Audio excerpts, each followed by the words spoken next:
everyone, it's me again. My name is Wang Fu. I'm 8 years old. I live in the city and I study at Lewido Primary School. Nice to meet you. Today we are gonna read our book, The High Hills by Jill Buckland. The field, Bramley Hedge. For many generations, families of mice have made their homes in the roots and trunks of the trees of Bramley Hedge, a dense and tangled hedgerow that borders the field on the other side of the stream. The Bramley Hedge mice lead busy lives.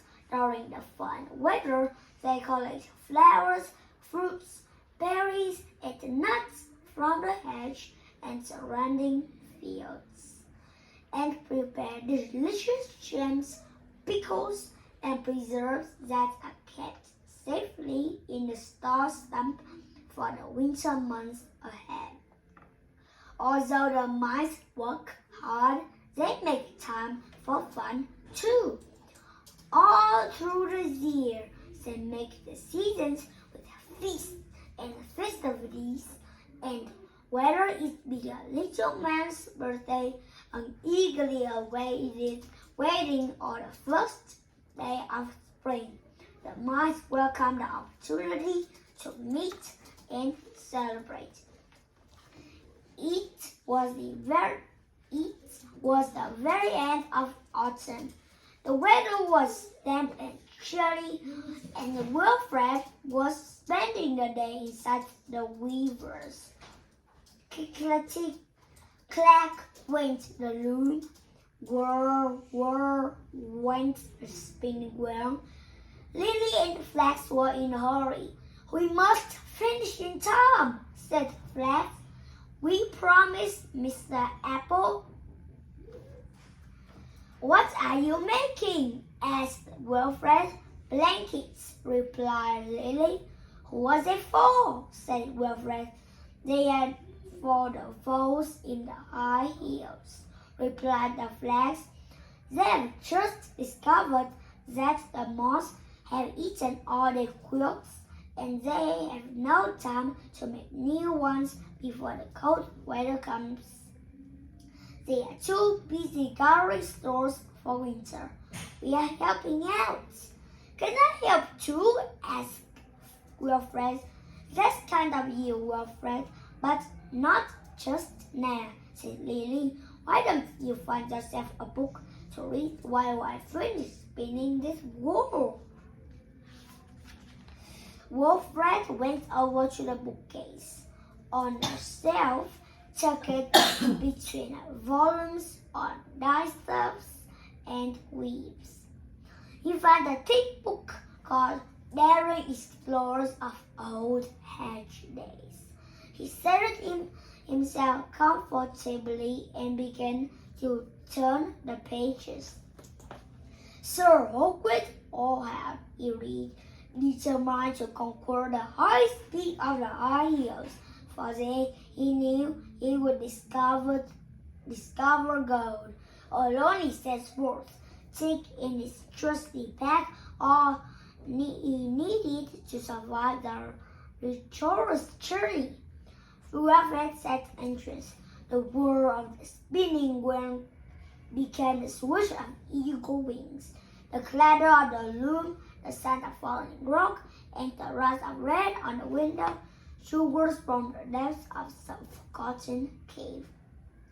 Was there really gold in the hills beyond Bramley Hedge? He wondered. Suddenly across land, it was his mother come to fetch him home for tea. "I hope it hasn't been too much trouble," said Mrs. Toadflax. "He has been so quiet, we had almost forgotten he was here," said Lily. "You can sit him down again tomorrow if you like." Lily and Flax were already hard at work when Wilfred arrived the next morning.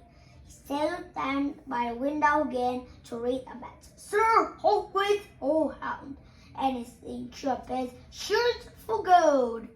The morning flew past, and by the time Mr. Apple arrived to collect Wolfram, Flax and Lily had almost finished the class. "I'm sorry we couldn't smash the yellow," said Flax.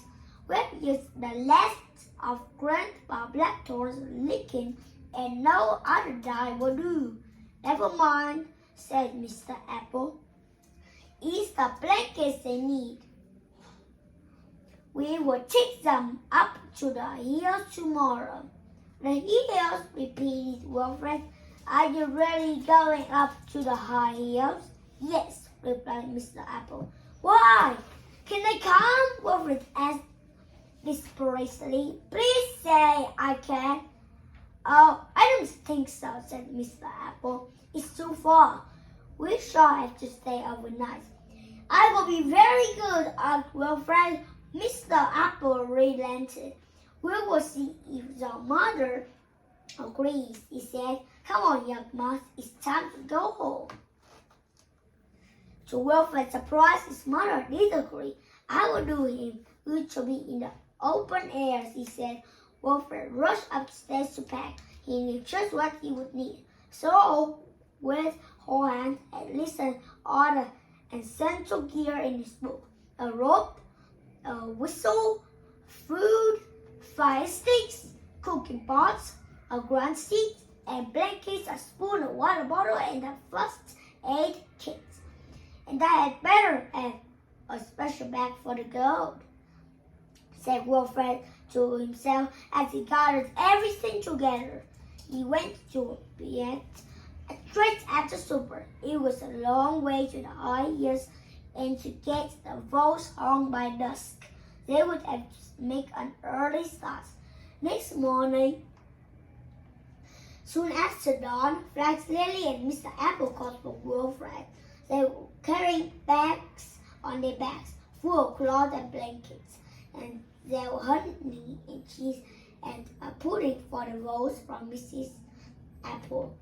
Wilfred hurried down the stairs. "Whatever have you got there?" asked Flax. "It's my essential gear," explained Wilfred. "You would be needing a cooking pot." "I've got some sandwiches," said Mr. Apple. "But I must take everything," said Wilfred. His lip began to quiver. "How can I find gold without my equipment?" "You will have to carry it then," said Mr. Apple. "We can't manage anymore." The first part of the journey was easy. The 4 miles went up the hedge, past crabapple cottages, the star stump, and old oak palace. Then they ran into the weavers' cottages and arrived at the bank of the stream. Carefully, they picked their way over the stepping stones and clambered up into the buttercup meadow. Wilfred strode through the grass, occasionally lifting his paw to gaze at the distant peaks.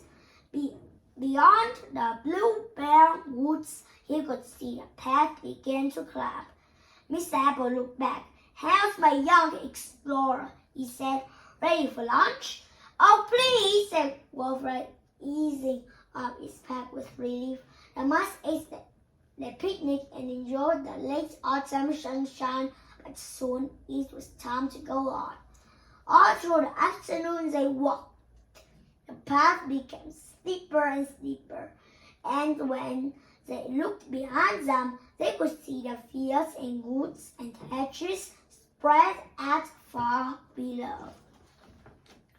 By tea time, it was getting dark and cold. The hills around were surrounded in mist. At last, they saw a tiny light shining from a rock beneath an old hawthorn tree. "Here we are," said Mr. Apple, knocked on the door. "Wilfred, will you?" An elderly girl opened it a crack. When she saw Mr. Apple, she cried, "Pip, fancy you climbing all this way, and with a bad leg too." We couldn't leave you with as blankets now, could we? Said Mr. Apple. The mice crowded into the cottage and were soon sitting around the fire, drinking hot peppery soup and resting their weary paws. For Wilfred, the conversation came and went into reps, and soon he was fast asleep.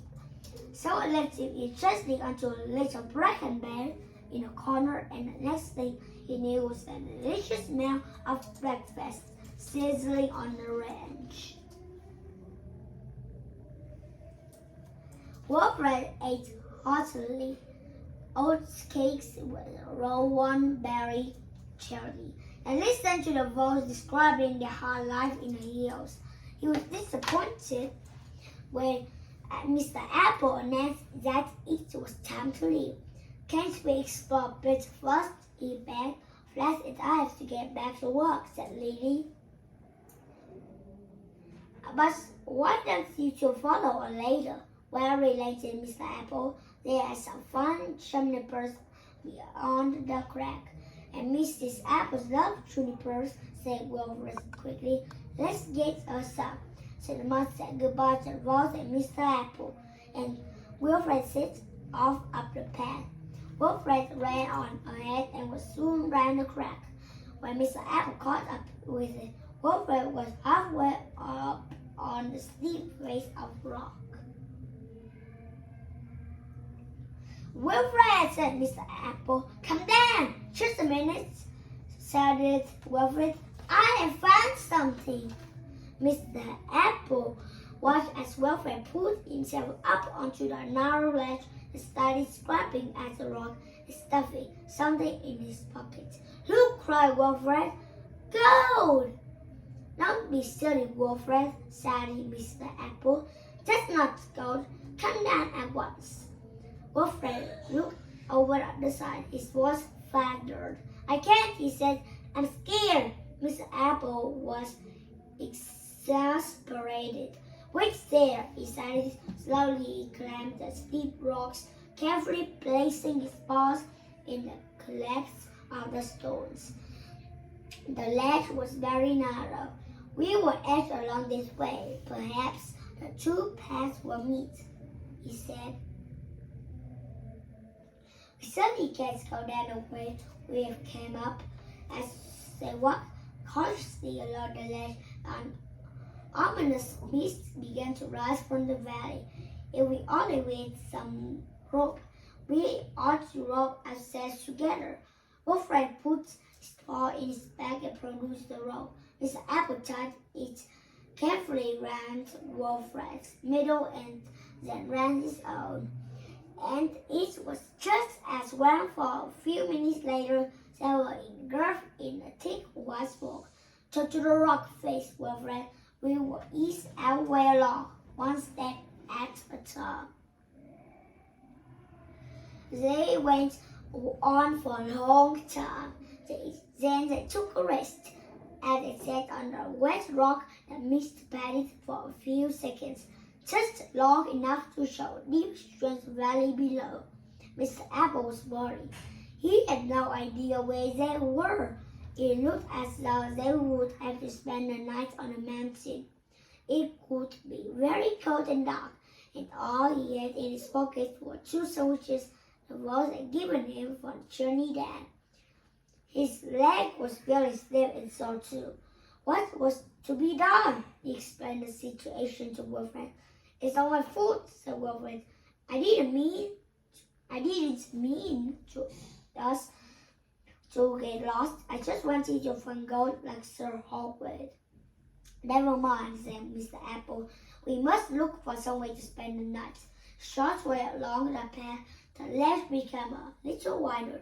Under an overhang of a rock, a small cave ran back into the mountainside. Look, cried Wilfred, slinging his back inside base camp. Mr. Apple sat gingerly on the damp moss at the mouth of the cave. Everything felt damp: his clothes, his whiskers, his handkerchief. I wish I had brought my pipe. We could have made a fire, he said. Never mind, They were hurt just and trying to keep warm. But Wilfred was busy shutting his back again, asking the fire sticks and the tinderbox. I see there some rye wood at the back of the cave, he said enthusiastically. Wilfred, cried Mr. Apple in admiration, you are a real explorer. Soon they had a cheerful place on the ledge outside the cave. Wilfred brought the 2 blankets and the mice wrapped themselves snugly while they closed right in front of the fire. The little kettle was filled from the water bottle, and promptly Wilfred set out a feast of bread and cheese and honey cake. You know, said Mr. Apple, as he sat back against the rock, I haven't enjoyed a meal so much for years. To while away the time, Mr. Apple began to tell Wilfred stories of his adventures young. And as they talked, the mist gradually cleared and a starry sky spread out above them. All was quiet but the murmur of a stream which ran through the valley below like a silver ribbon in the moonlight. Warmed by the fire, they became rosy and soon fell asleep. The story log. 1, 2, 3, 4, 5, 6, 7, 8, 9. What? 2.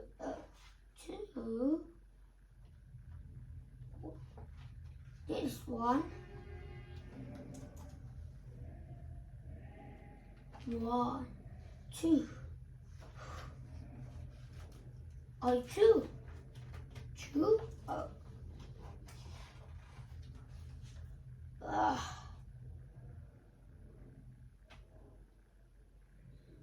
4 pages. Let's read up. So let's read. The next morning they were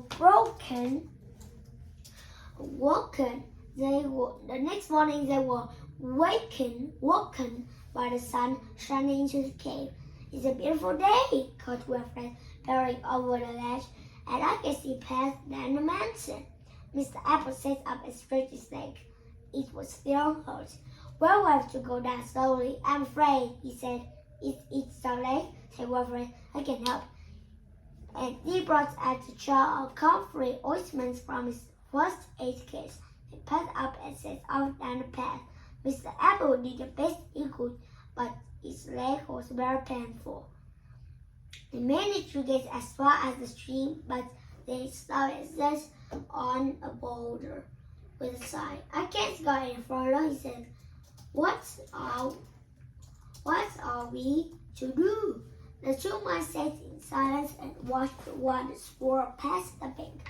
Don't worry, said Wilfred, trying to be cheerful. We will think of something. So he jumped up. I've got it, he cried decisively. We will sail down the stream.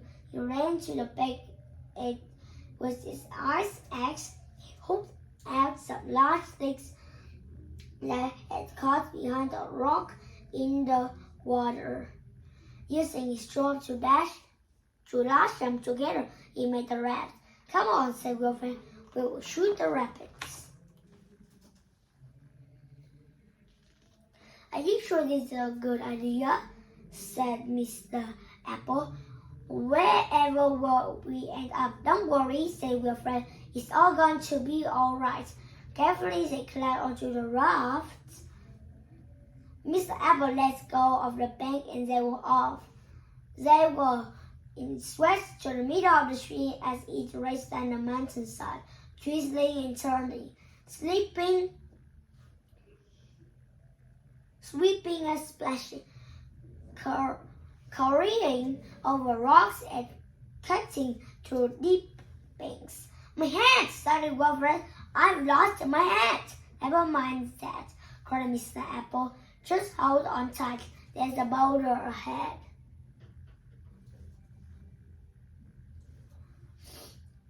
Wolfred grabbed the sides of the raft and somehow they managed to keep the raft and themselves afloat. The shrimp Dusty was ferrying a just party of mice over to the Buttercup Meadows when he suddenly caught such a small red as floating along the coast.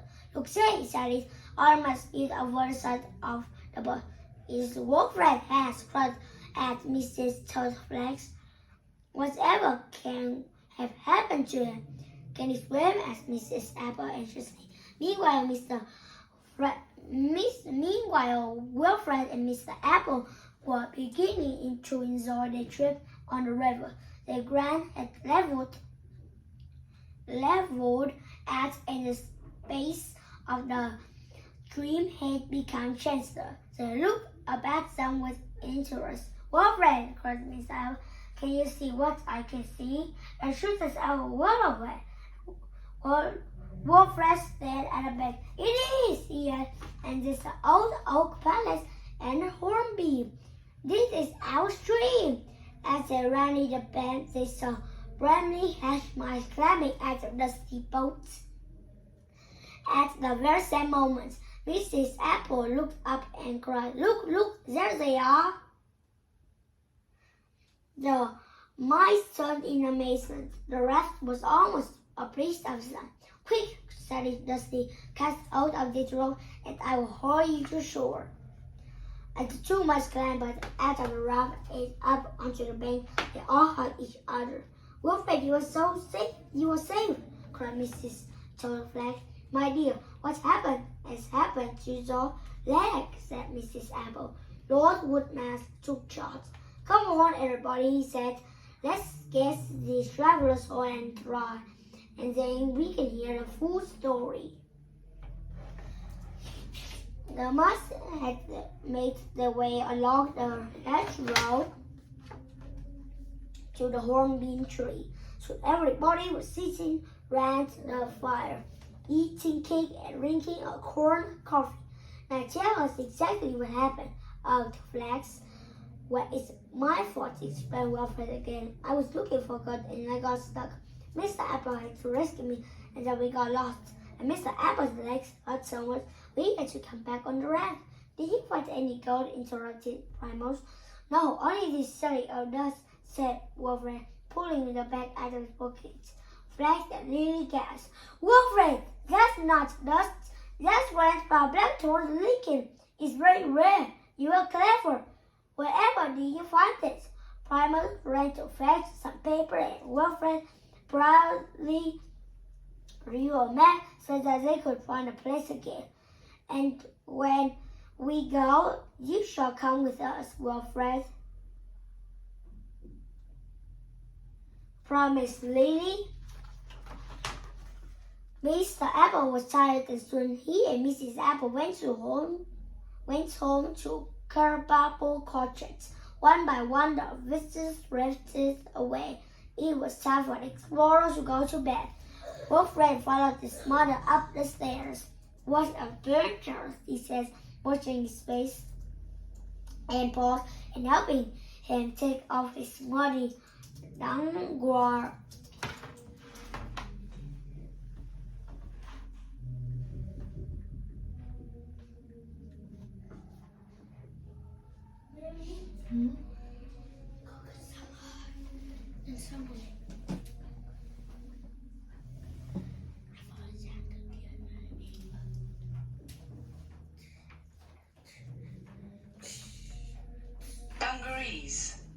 Dungarees. Wilfred climbed into his bed as his mother tucked him in. He thought of his nut beneath the stars and snuggling down under his warm blanket. He was soon fast asleep. Goodbye, friends. See you later.